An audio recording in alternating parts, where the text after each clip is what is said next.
Hello students, welcome back to Abhishek Tripathi biology. हम लोग discuss कर रहे हैं principle of inheritance and variation chapter, और इस चैप्टर में हम लोग अब पहुंच चुके हैं लेक्चर नंबर 4 पर। और इस लेक्चर नंबर 4 में हम लोग बेसिकली डिस्कस करने वाले हैं अबाउट बैक क्रॉस क्या होता है, टेस्ट क्रॉस क्या होता है, साथ ही साथ में हमको डिस्कस करना है आउट क्रॉस, और साथ ही साथ हमें डिस्कस करना है law of dominance and law of segregation. मतलब ये कुछ टॉपिक्स हैं जिनके नाम मैंने अभी ले लिए हैं। ये सारे टॉपिक आज के लेक्चर में हम लोग डिस्कस करने वाले हैं।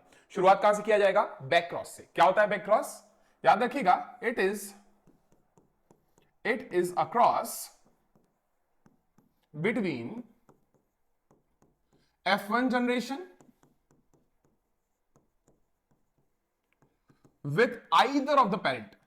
It is a cross between F1 generation with either of the parents.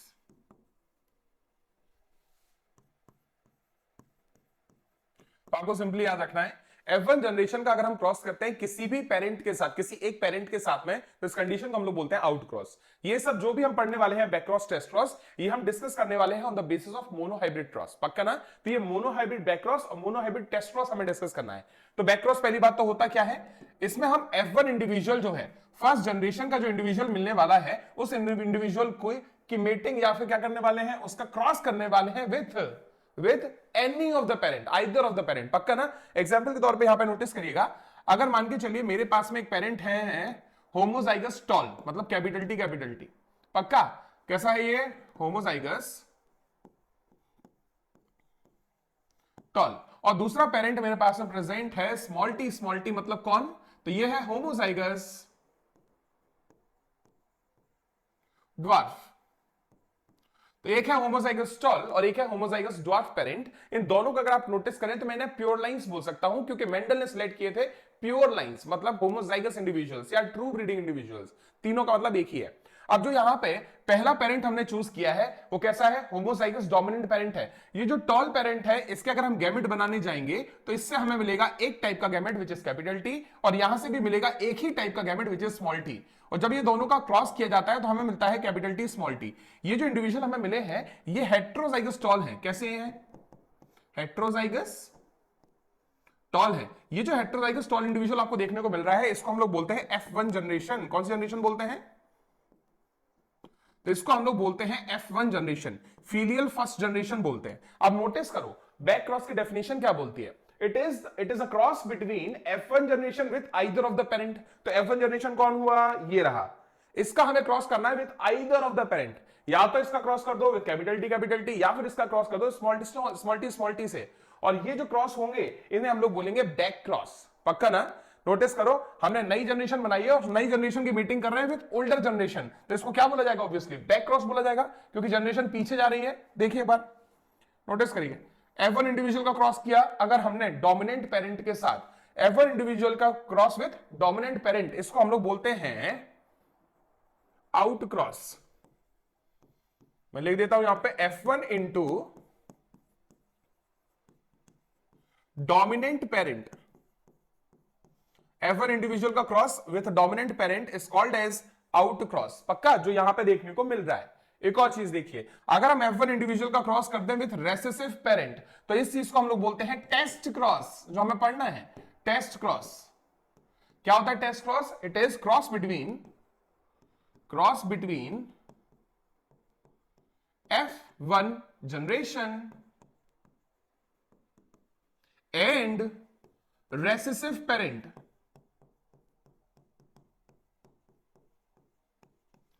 तो मतलब कि F1 जनरेशन का क्रॉस अगर मैं रेसेसिव पेरेंट से करवा देता हूं तो इस कंडीशन को हम लोग क्या नाम देते हैं? टेस्ट क्रॉस बोलते हैं। एक चीज आपको याद रखना है, टेस्ट क्रॉस को परफॉर्म करने पे एक स्पेशल रेशियो देखने को मिलता है जो कि मोनोहाइब्रिड टेस्ट क्रॉस रेशियो है, और आपके एग्जाम में पूछा जाता है। गौर से देखिएगा, अगर हम इसके क्रॉस को करने जाएं तो नोटिस करिए, हमें क्रॉस करना है F1 इंडिविजुअल का विद रेसेसिव पेरेंट। देखते हैं रिजल्ट क्या मिलता है अगर ये क्रॉस करके।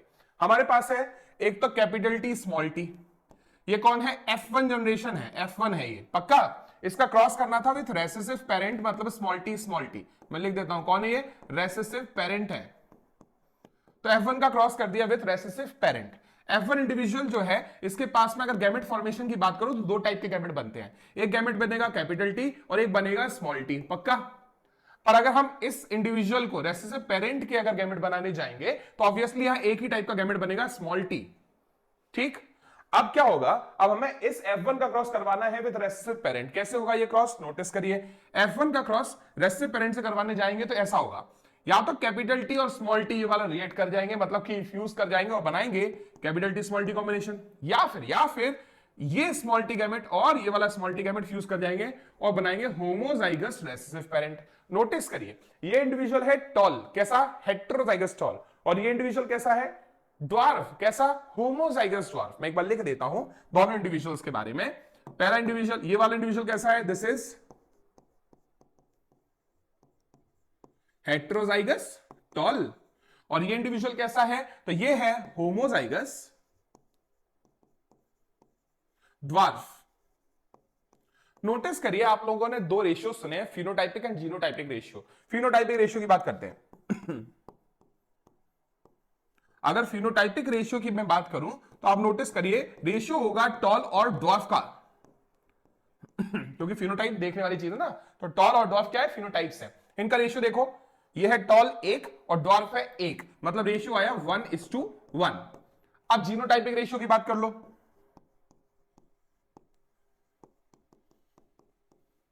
नोटिस करो, जीनोटाइपिक रेशियो निकालने के लिए मुझे होमोजाइगस और हेटेरोजाइगस कंडीशन पता करनी है। नोटिस करिए, ये है हेटेरोजाइगस टॉल और ये है होमोजाइगस ड्वार्फ। इनका रेशियो कितना निकल के आता है, तो heterozygous tall is to homozygous dwarf, इनका रेशियो आता है again 1:1।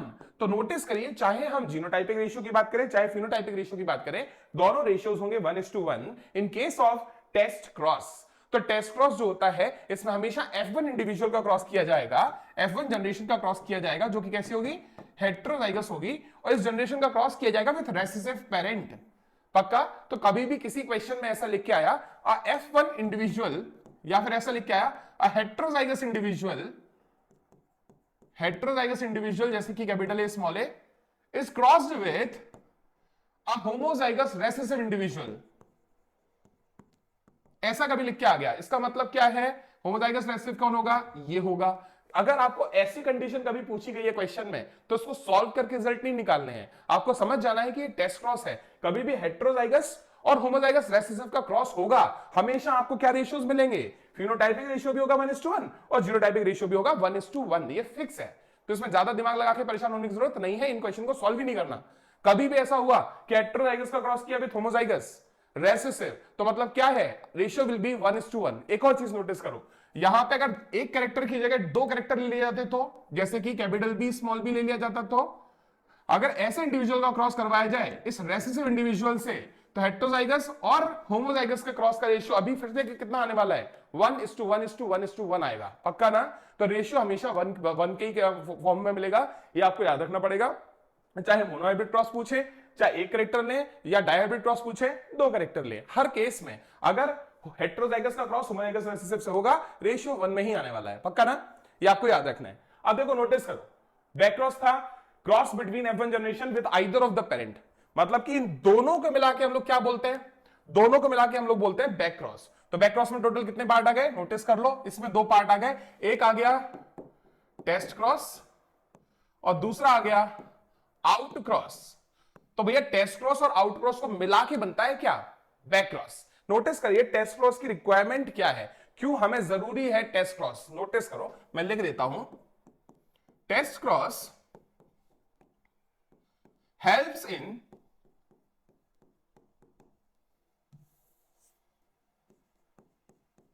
Test cross helps in finding out genotype of unknown parent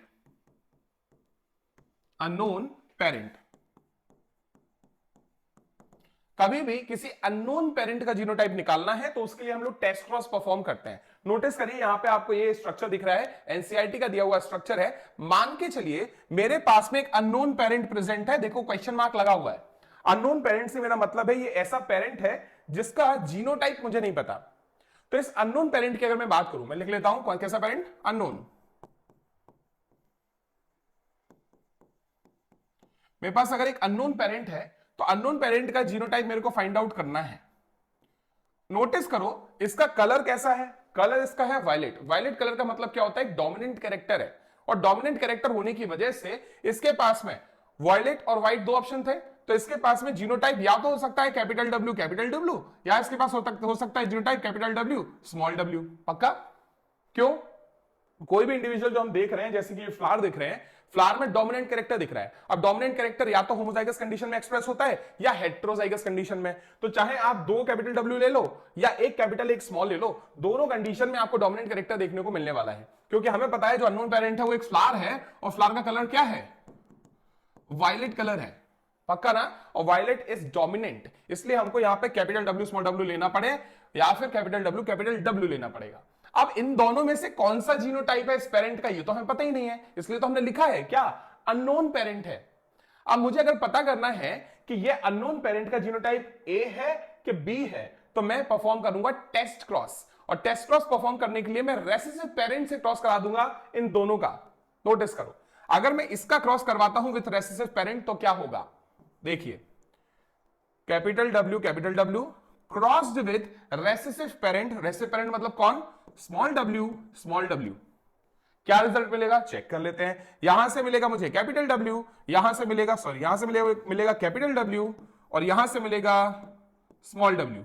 जैसे दोनों का क्रॉस होगा तो हमें मिलेगा कैपिटल डब्ल्यू स्मॉल डब्ल्यू, मतलब ऑल टॉल इंडिविजुअल्स देखने को मिलेंगे। सारे इंडिविजुअल कैसे होंगे, सारे इंडिविजुअल टॉल देखने को मिलेंगे। पर अगर जीनोटाइप ये वाला हुआ, अगर मेरा जो फ्लावर है बीच में, उस फ्लावर का जीनोटाइप ये है, तो क्या रेशियोज मिलेंगे, गौर से देखिए।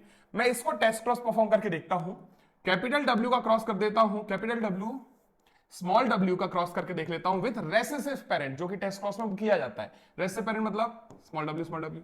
इस क्रॉस को परफॉर्म करने के लिए यहां से मिलेंगे दो गैमेट, एक मिलेगा कैपिटल डब्ल्यू, एक मिलेगा स्मॉल डब्ल्यू। यहां से मिलेगा एक ही टाइप का gamete, that is small W. अगर ये दोनों फ्यूज करते हैं तो मिलेगा capital W small W combination, और अगर स्मॉल डब्ल्यू और इसके साथ में फ्यूजन हो गया तो मिलेगा स्मॉल डब्ल्यू। नोटिस करने लायक चीज ये है, this is heterozygous dominant and this is homozygous recessive.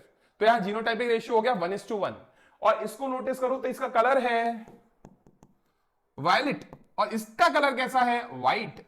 तो अगर फिनोटाइप की बात करो तो वो रेशियो भी कितना आ गया, 1:1। तो अगर टेस्ट क्रॉस परफॉर्म करने के बाद रेशियो 1:1 आ गया है, इसका मतलब यह है कि जो भी अननोन पेरेंट है उसका जीनोटाइप क्या होना चाहिए, तो उसका जीनोटाइप होना चाहिए क्या चीज, क्या जीनोटाइप होना चाहिए, हेटेरोजाइगस डोमिनेंट। अगर रेशियो, मैं ऐसा लिख देता हूं, इफ, हमें कंक्लूजन क्या मिला इससे, कंक्लूजन हमें मिला है इफ जीनोटाइपिक क्या, दोनों, इफ ऑल रेशियोज, जैसे कि कौन कौन से, जीनोटाइपिक और phenotypic, if all ratios of across between unknown parent and homozygous recessive individual are 1:1, then unknown parent will be heterozygous. मतलब क्या समझे, अगर कभी गलती से ऐसा हो गया कि हमने अननोन पेरेंट का क्रॉस करवाया विथ रेसेसिव इंडिविजुअल और हमको मिल गए दो वायलेट और दो व्हाइट, मतलब हमें 1:1 रेशियो देखने को मिल गया, कौन सा वाला, दोनों, जीनोटाइप को चाहे फिनोटाइपिक हो। अगर रेशियो 1:1 देखने को मिल रहा है, इसका मतलब क्या हुआ, इसका मतलब हुआ जो अननोन पेरेंट है वो कैसा है, unknown parent will be heterozygous dominant. यहां पे लिखा भी हमने, अननोन पेरेंट कैसा होगा, हेट्रोजाइगस डोमिनेंट होगा। पर अगर आपको एक चीज याद रखनी है, पर अगर कभी ऐसी कंडीशन आ गई कि हमने अननोन पेरेंट का क्रॉस करवाया with recessive homozygous recessive parent, तो इनकी मेटिंग की वजह से जो रिजल्ट आएगा वो क्या आएगा, उसका रेशियो 1:1 नहीं आएगा, उसमें सारे इंडिविजुअल निकलेंगे डोमिनेंट। तो अगर सारे इंडिविजुअल डोमिनेंट निकल रहे हैं टेस्ट क्रॉस करने पे सारे इंडिविजुअल डोमिनेंट निकल रहे हैं, इसका मतलब क्या हुआ, इसका मतलब जो अननोन पेरेंट है वो होमोजाइगस है। कैसा होमोजाइगस, मतलब कि डोमिनेंट होमोजाइगस है, पक्का। और अगर कभी ऐसा हुआ कि रेशियो 1:1 आ गया, इसका मतलब अननोन इंडिविजुअल कैसा है, हेट्रोजाइगस डोमिनेंट है। ये आपको क्लियर रखना पड़ेगा, इसके बेसिस पे काफी सारे क्वेश्चन सॉल्व हो जाते हैं। चलिए अगले पार्ट की तरफ मूव करते हैं। अगला पार्ट क्या है भाई, अगला पार्ट है लॉ ऑफ डोमिनेंस। पर एक बात बताओ, लॉ ऑफ डोमिनेंस के अलावा एक चीज और मैं आपको बता देता हूं, ऑल्दो एनसीईआरटी में इसका इंफॉर्मेशन ज्यादा नहीं है, पर स्टिल मैं आपको एक बार ये इंफॉर्मेशन ऐड करके।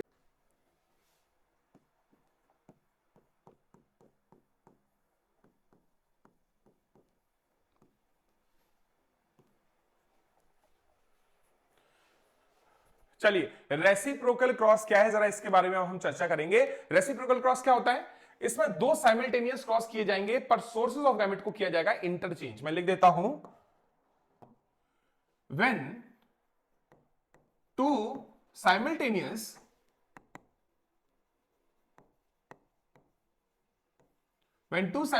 crosses are performed, जब two simultaneous crosses are perform, दो साइमल्टेनियस क्रॉसेस किए जाएंगे, crosses are performed, but sources of gametes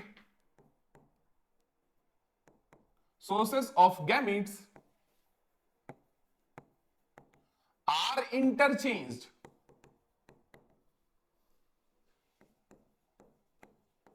याद रखिएगा, जब कभी भी ऐसा होगा, क्या होगा, जब दो साइमल्टेनियस क्रॉस परफॉर्म किए जाएं और उनमें सोर्स ऑफ गैमेट को क्या किया जाए, इंटरचेंज किया जाए। एग्जांपल के तौर पे मैं बात करता हूं क्रॉस फर्स्ट के बारे में। ये पहला क्रॉस मैं करने जा रहा हूं।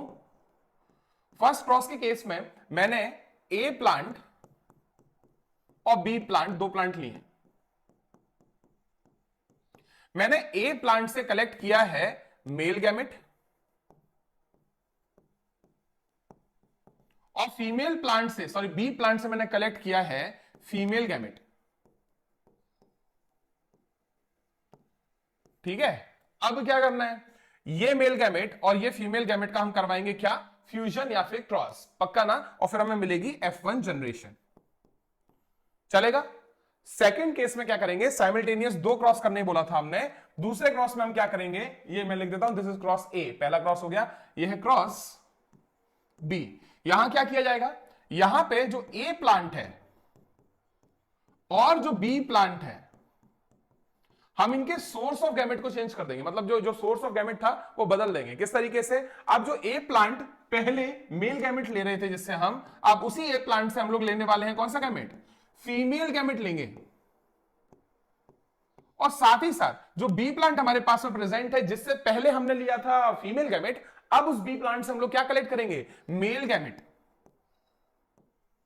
मतलब बाइसेक्सुअल फ्लावर्स की बात हो रही है, पक्का। अब इन दोनों का क्रॉस करके अगर मैं F1 जनरेशन बनाता हूं, तो इस कंडीशन को हम लोग क्या बोलेंगे, रेसिप्रोकल क्रॉस। तो रेसिप्रोकल क्रॉस में क्या करना है, दो क्रॉस करने एक ही टाइम पे, एक है क्रॉस ए, दूसरा क्रॉस था बी। अब पेरेंट जो हमने चूज किए हैं उसमें पहला जो ए प्लांट है, उस ए प्लांट से हमने पहले मेल गैमेट लिया, पर दूसरे क्रॉस में हमने ए प्लांट से क्या लिया, फीमेल गैमेट लिया। पहले क्रॉस में हमने बी प्लांट से क्या लिया, फीमेल गैमेट, और दूसरे क्रॉस में बी प्लांट से क्या लिया, मेल गैमेट। मतलब जो सोर्स ऑफ गैमेट था वो हमने इंटरचेंज कर दिया इन दोनों क्रॉसेस में, पक्का। इसको हम लोग बोलते हैं रेसिप्रोकल क्रॉस। इतना सा इंफॉर्मेशन भी काफी होगा आपको याद रखने के लिए, क्योंकि ऑब्वियसली आपके एनसीईआरटी में तो इंफॉर्मेशन नहीं दी गई है, पक्का। पर हाँ, प्रीवियस ईयर क्वेश्चन में थोड़ा सा इंफॉर्मेशन दिया गया है इसके बारे में, इसलिए सुनने में कुछ अपना नहीं जाता, चलेगा। चलिए अब हम लोग बात करने वाले हैं about Mendel's law of dominance and law of segregation के बारे में। करें स्टार्ट। चलिए हम डिस्कस कर रहे हैं about law of dominance and law of segregation. आपको याद रखना है, मोनो हाइब्रिड क्रॉस के बेसिस पे मेंडल ने टोटल दो लॉ दिए हैं। पहला लॉ जो है, फर्स्ट लॉ जिसको बोलते हैं, वो है मेंडल का लॉ ऑफ डोमिनेंस, और सेकंड लॉ जो मेंडल ने दिया है उसे बोलते हैं लॉ ऑफ सेग्रीगेशन। याद रखिएगा, दोनों लॉज के बारे में हमको डिस्कशन करना है, और दोनों किसके बेसिस पे दिए गए थे, मोनो हाइब्रिड क्रॉस। लिखा भी है, नोटिस करिए, laws given by Mendel based on monohybrid cross. सबसे पहला कौन सा है, फर्स्ट लॉ का नाम है लॉ ऑफ डोमिनेंस, हमने यहां पे लिख दिया। याद रखिए, लॉ ऑफ डोमिनेंस से पहले ये सिर्फ एक स्टेटमेंट नहीं है जो लॉ ऑफ डोमिनेंस में आपको पढ़ने को मिलेगा या रटना है, इससे पहले भी इन्होंने 2 या 3 स्टेटमेंट में इस लॉ को एक्सप्लेन करने की कोशिश की है। तो पहले तो एक पॉइंट हम डिस्कस करेंगे, उसके बाद लॉ को एक्चुअली में लिखेंगे। नोटिस करिए, सबसे पहले पॉइंट आपको याद रखना है, लॉ ऑफ डोमिनेंस के बारे में याद रखिएगा, मेंडल कहते थे कि जो जीन्स है उन्हें फैक्टर बोलते थे। मेंडल, आपको याद होगा पहले भी बताया था, जीन्स को मेंडल फैक्टर बोला करते थे, पक्का ना। उनके हिसाब से factor were always present in pair and they do not show blending. यही पॉइंट है पहला जो हमें लिखना है। क्या लिखना है, नोटिस करिए, factors are present in pair and they do not show blending and they do not show blending and they do not show blending। याद रखिएगा फैक्टर्स हमेशा पेयर में प्रेजेंट होते हैं और ये कभी भी क्या शो नहीं करते, ये ब्लेंडिंग शो नहीं करते। अब यहां लिखा है, नोटिस करिए कि फैक्टर्स पेयर में है। ऐसे कौन कौन से पेयर्स हैं जो आपने कभी नोटिस किए हो, देखिए एक बार। फैक्टर्स जो हैं, जीन्स जो है पेयर में प्रेजेंट होते हैं और तीन मेजर पेयर्स आपने डिस्कस किए हैं अभी तक। देखिए, एक पहला था कैपिटल टी का पेयर, सेकंड होता है कैपिटल टी स्मॉल टी का पेयर, और थर्ड होता है स्मॉल टी का पेयर। ये तीन पेयर हैं जो बेसिकली हम लोग डिस्कस करते हैं। सबसे पहला वाला कौन सा है, ये होमोजाइगस कंडीशन है, इसे हम बोलते हैं होमोजाइगस डोमिनेंट।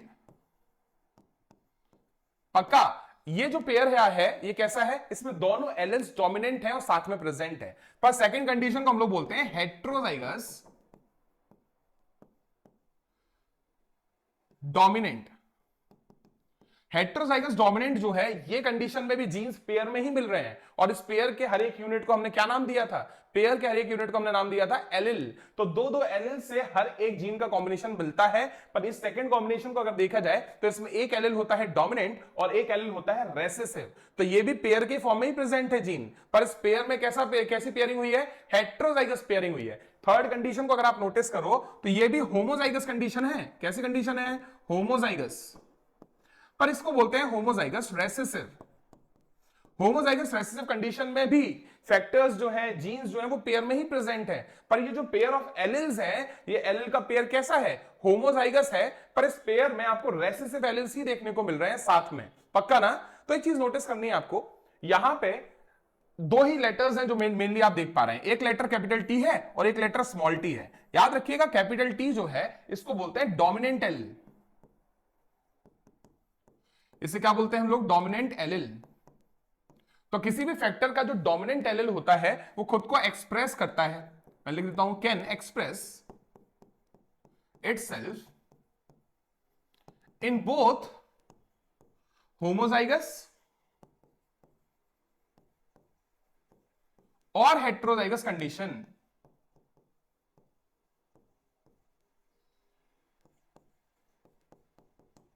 तो दोनों होमोजाइगस और हेट्रोजाइगस कंडीशन में खुद को एक्सप्रेस कर पाता है। कौन एक्सप्रेस कर पाता है भाई, तो होमोजाइगस हो चाहे हेट्रोजाइगस कंडीशन हो, दोनों कंडीशन में एक्सप्रेस करने की काबिलियत किसमें होती है, डोमिनेंट एलिल में खासियत होती है, काबिलियत होती है। पक्का। पर ये जो सेकंड एलिल आप यहां पे देख पा रहे हैं, इसे हम लोग बोलते हैं recessive allele. Recessive allele small letter से लिखा जाएगा, रेसेसिव एलिल होगा। और याद रखिएगा, इट डू नॉट एक्सप्रेस, या ऐसा लिख देते हैं, it can only express in absence of dominant allele। याद रखिएगा, it can only express in absence of dominant allele in homozygous condition। याद रखिएगा, रेसेसिव एलिल वो है जो खुद को एक्सप्रेस तो कर सकता है पर सिर्फ होमोजाइगस कंडीशन में एक्सप्रेस कर सकता है और किसी भी डोमिनेंट एलिल की प्रेजेंस में एक्सप्रेस नहीं कर सकता। पर डोमिनेंट एलिल कौन है, डोमिनेंट एलिल वो होते हैं जो खुद को एक्सप्रेस कर सकते हैं, चाहे वो होमोजाइगस कंडीशन में हो चाहे वो हेट्रोजाइगस कंडीशन में हो। याद रखिएगा, जो कैपिटल टी एलिल हमने लिया है, ये किसी भी ऑर्गेनिज्म को, प्लांट को देगा टॉलनेस। क्या देगा, टॉलनेस। और ये जो रेसेसिव एलिल है, ये होमोजाइगस कंडीशन में जब भी होगा तो ये प्रोवाइड करेगा ड्वार्फनेस। मतलब इंडिविजुअल को टॉल बनाना डोमिनेंट एलिल का काम है और इंडिविजुअल को ड्वार्फ बनाना, उसके हाइट को कम करना, एक रेसेसिव एलिल का काम है। पर रेसेसिव एलिल खुद को सिर्फ कब एक्सप्रेस कर पाएगा, होमोजाइगस कंडीशन में, that is small T condition में ही एक्सप्रेस कर पाएगा। चलेगा। और जो डोमिनेंट एलिल है वो कैसे एक्सप्रेस कर पाएगा, तो वो चाहे कैपिटल टी कंडीशन में हो, चाहे capital T small T condition में हो, होमोजाइगस हेट्रोजाइगस दोनों कंडीशन में खुद को एक्सप्रेस कर पाएगा। तो फिर से सुन लो, यहां लिखा है law of dominance. Law of dominance में पहला पॉइंट जो हमें डिस्कस करना है वो है factors are present in pair and they do not show any blending. याद रखिएगा फैक्टर्स पेयर में प्रेजेंट है। कितने पेयर हो सकते हैं? 3। पहला पेयर होमोजाइगस डोमिनेंट वाला, सेकंड पेयर हेट्रोजाइगस डोमिनेंट वाला और थर्ड पेयर होता है होमोजाइगस रिसेसिव वाला। अब 3 पेयर में आप नोटिस कर पाएंगे, इन तीनों पेयर में आपको जो कैपिटल टी और स्मॉल टी देखने को मिल रहा है, नोटिस करो इसमें भी 2 कैपिटल टी है, इसमें एक कैपिटल टी स्मॉल टी है, इसमें 2 स्मॉल टी है। तो ये जो 2 लेटर्स यहां हम यूज कर रहे हैं, एक कैपिटल और एक स्मॉल, ये क्या है? जो कैपिटल लेटर में आपने यहां टी पढ़ा, it is a dominant allele, और जो स्मॉल लेटर में आप पढ़ रहे हैं उसे बोलते हैं रेसेसिव एलिल। डोमिनेंट एलिल हमेशा एक्सप्रेस करेगा, चाहे होमोजाइगस कंडीशन हो चाहे हेटेरोजाइगस कंडीशन हो, पर रेसेसिव एलिल हमेशा एक्सप्रेस करेगा इन होमोजाइगस रेसेसिव कंडीशन ओनली। पक्का? कब वर्क नहीं करेगा, कब एक्सप्रेस नहीं करेगा एक रेसेसिव एलिल? तो रेसेसिव एलिल कभी भी एक्सप्रेस नहीं करता in presence of dominant allele. पक्का ना? तो कभी भी रेसेसिव एलिल डोमिनेंट एलिल की प्रेजेंस में एक्सप्रेस नहीं करेगा। पक्का? पर एक चीज और याद रखिए, भले ये 2 एलिल साथ में है पर कभी भी साथ में मिक्सिंग या ब्लेंडिंग शो नहीं करेंगे। ये बात किसने बोली? ये बात मेंडल ने बोली। अब सेकंड पॉइंट पे आ जाते हैं मेंडल के। कौन सा वाला पॉइंट? गौर से सुनिएगा, सेकंड पॉइंट जो मेन लॉ है उसके बारे में बात कर रहे हैं। According to Mendel, in a discrete pair of factor, discrete pair of factor क्या होता है भाई? कैपिटल टी स्मॉल टी की बात हो रही है, हेटेरोजाइगस कंडीशन की बात हो रही है। In a discrete pair of factor only one allele expresses itself, मतलब हेटेरोजाइगस कंडीशन में हमेशा 2 में से कोई एक ही एलिल है जो एक्सप्रेस करेगा। तो only one allele expresses itself and called as, मैं काम करता हूं, only one allele expresses itself, bracket में लिख देता हूं, कौन सा वाला? Capital T. तो only one allele expresses itself called as dominant allele and another allele fails to express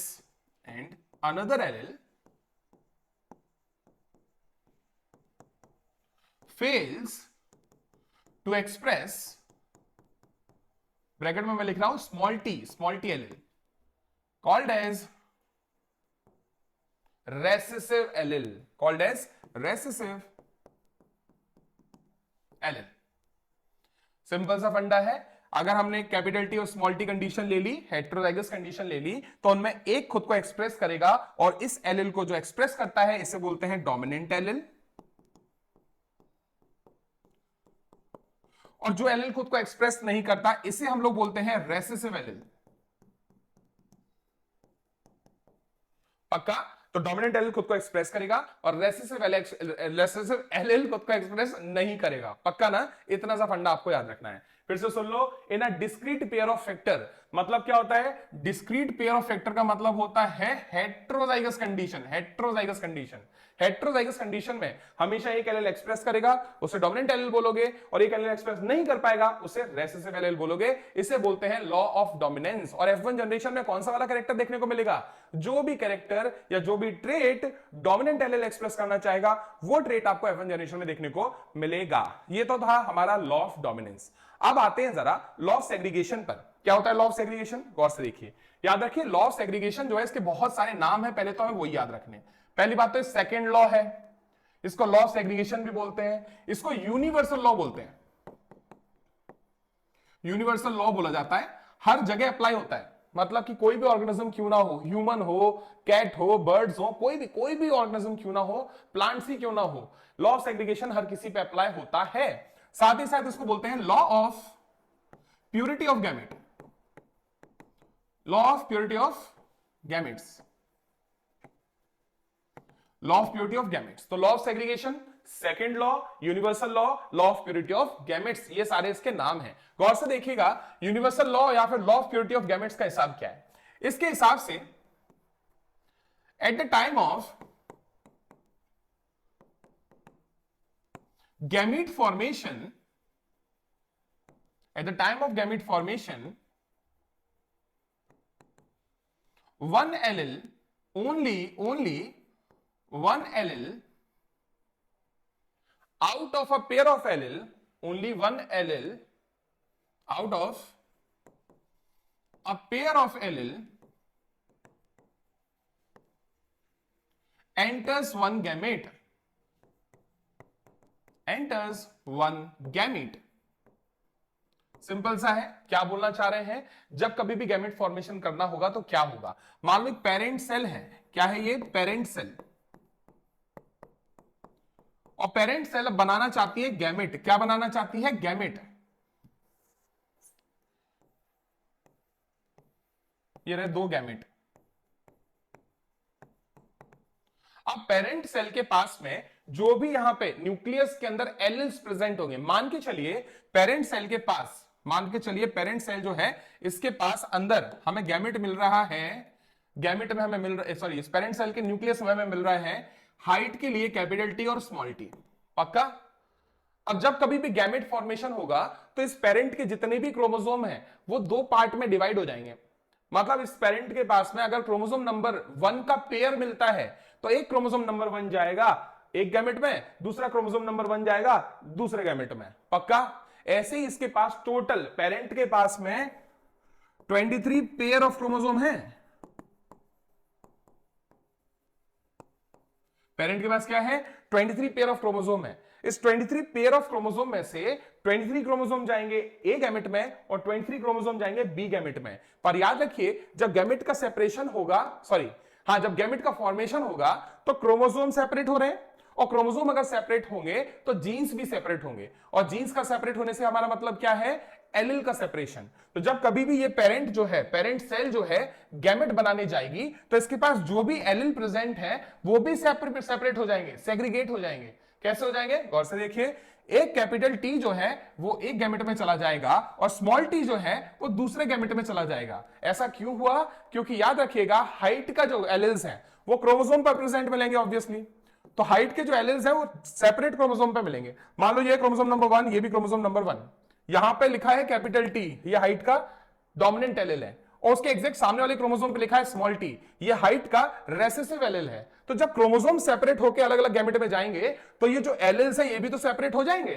तो याद रखिए लॉ ऑफ सेग्रीगेशन हमें बताना चाहता है कि जब कभी भी गैमेट फॉर्मेशन होगा, जब कभी भी कोई इंडिविजुअल गैमेट बनाएगा तो गैमेट फॉर्मेशन के टाइम पे एलिल्स का सेग्रीगेशन या फिर सेपरेशन होता है। किसमें, ह्यूमन में, बर्ड में या नीम के पेड़ में। तो याद रखिए हर एक इंडिविजुअल, हर एक ऑर्गेनिज्म में हमेशा गैमेट फॉर्मेशन के दौरान एलिल का सेग्रीगेशन, एलिल का सेपरेशन होता है, और इसी को बोलते हैं लॉ ऑफ सेग्रीगेशन। और अब चूंकि ये हर एक ऑर्गेनिज्म में चलता है इसलिए इसको बोल दिया गया यूनिवर्सल लॉ। और साथ ही साथ में हमेशा गैमेट के पास में हेट्रोजाइगस कंडीशन नहीं मिलती, गैमेट के पास में कोई भी या एक ही एलिल मिलेगा, या तो डोमिनेंट या तो रेसेसिव। इसलिए गैमेट कैसे होते हैं, प्योर होते हैं। तो प्योरिटी मतलब क्या, जहां मिक्सिंग ना हो। तो यहां पे नोटिस करो ये पेरेंट में जो कैपिटल टी स्मॉल टी साथ में थे ये मिक्स्ड थे, इसे हम प्योर नहीं बोलते, इसको हम बोलते हैं हेट्रोजाइगस। पर जब किसी के पास में कोई मिक्सिंग ना हो तो ऐसी कंडीशन को क्या बोलते हैं, प्योर कंडीशन। इसके पास में प्योर टॉल कंडीशन है, इस गैमेट में प्योर ड्वार्फ कंडीशन है। पर याद रखिएगा प्योर टॉल बोल रहा हूं, प्योर टॉल और प्योर ड्वार्फ कंडीशन अगर आपको देखने को मिल रही है तो ये गैमेट कैसे हो गए अपने आप में, इनमें कोई मिक्सिंग नहीं है, गैमेट्स आर प्योर। तो इसलिए इस लॉ का एक और नाम क्या है, law of purity of gametes. तो लॉ ऑफ डोमिनेंस हो गया, लॉ ऑफ सेग्रीगेशन हो गया, साथ ही साथ में back cross, test cross, out cross, reciprocal cross हमने डिस्कस कर लिया। इसी के साथ हम इस लेक्चर को खत्म करेंगे।